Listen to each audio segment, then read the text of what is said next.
Hi, I'm Ulrich Wild. Thanks for tuning in. I'm going to show you the 5 favorite plugins that I use just about all the time. Give you some snippets, some examples. Check it out.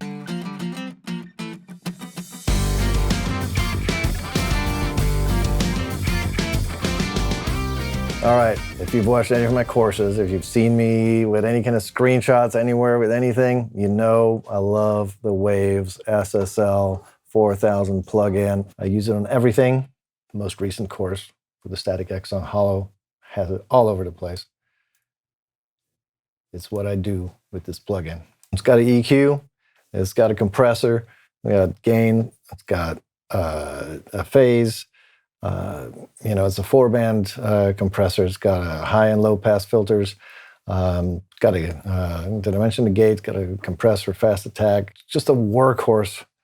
This thing's modeled after like an enormously famous console.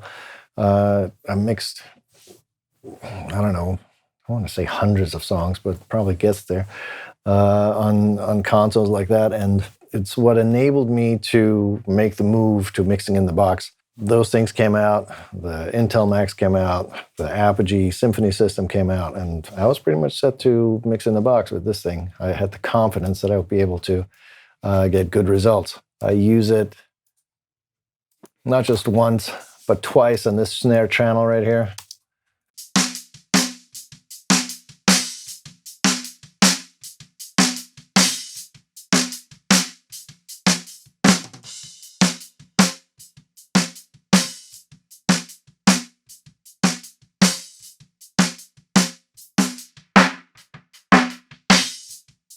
Your bell curve, you got your shelf. You can really dig into the sound here. With these guys, you can really get up in there and do stuff to it. EQ the heck out of it.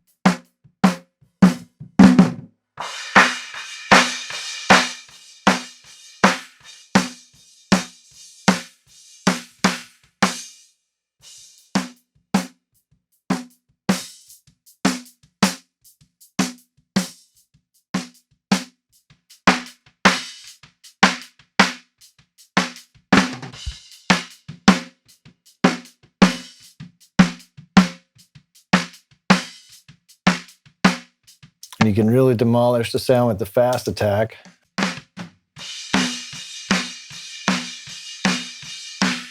I use it on literally everything. Guitars, vocals, bass.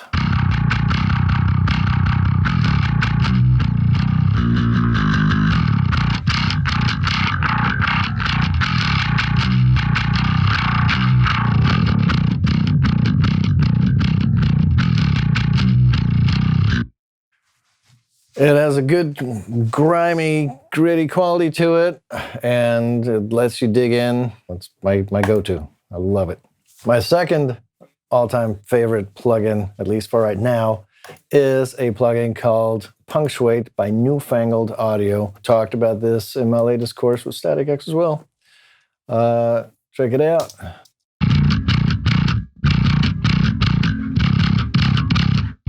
It's basically a multi-band transient designer, if you will.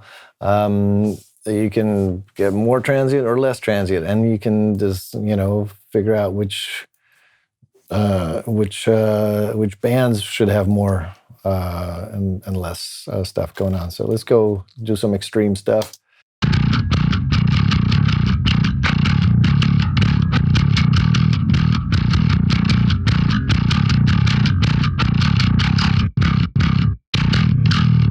Just to give you an idea, I don't really use it like this in tracks, but this gives you a good overview, a good example of what this thing can do. Here we go. There's just a bare snare track. Bypassed. I'm going to put this on no processing. And now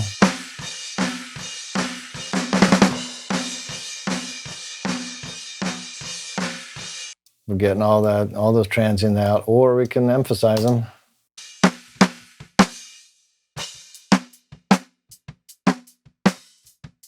the beautiful thing is we can emphasize some and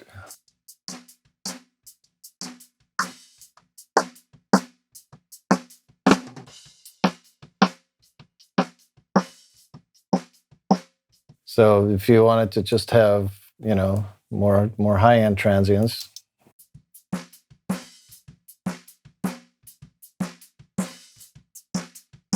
Or you can go in and change all these filters around and really mess with stuff. I guess the easiest thing is to just do some presets. Crispy drums, let's see what that is.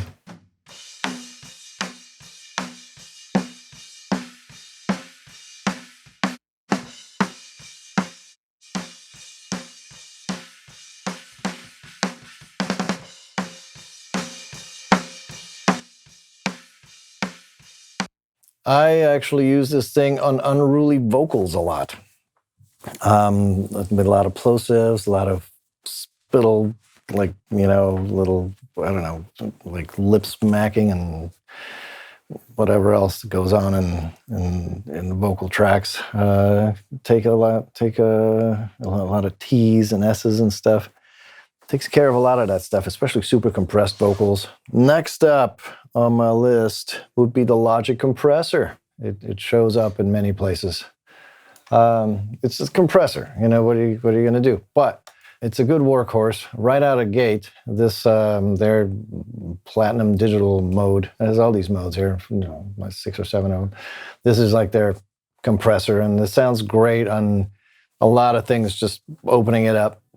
The setting's really nice. If you want to compress, just a little bit of compression, that thing works right out of the gate really nicely. And then you can fine tune it from there, obviously. It has various modes. This one is the Focusrite Red, based on Focusrite Red compressor. This one is on 1176, 160, the LA2, I believe. Another 1176. Mostly I use this one. The beauty of this one is that it can get very grimy sounding. If you take the attack down and this release down, take it off of auto, and just start hammering the hell out of it, it can actually distort really quite nicely.